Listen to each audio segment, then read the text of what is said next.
632வது படைப்பு. தலைப்பு: சிதறாது உன் புத்தி. சிந்திப்பது மூளையாயிருந்தாலும் வாழ்வில் எதிர்ப்புகளை சந்திப்பது வலிமையாயிருக்கிறது. வலிமையை இழந்துவிடக் கூடாது. வலிமை இழந்துவிட்டால் திறமையும் செயல்படாது. வலிமை என்பது மனதிற்கு தெம்பை கொடுப்பது. சிந்தனை என்பது செயல்பட தூண்டுவது.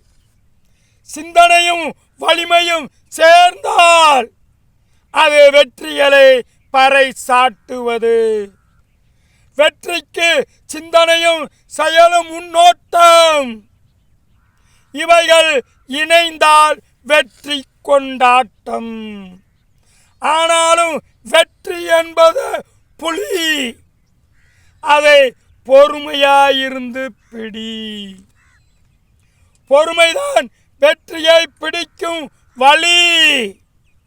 இனி பொறுமையை கடைப்பிடி. மனதின் பொறுமைதான் இனிமேல் மனிதன் வாழ்வதற்கும் வழி. பொறுமையை இழப்பவன் சந்திப்பான் தோல்வி. பொறுமையாய் இருப்பவன் பெறுவான் வெற்றி. சிந்தித்துப் பார் இதை பற்றி. இனி சிதறாது உன் புத்தி. பார்க்கும் விழிகளுக்கும் கேட்கும் செவிகளுக்கும் நன்றி.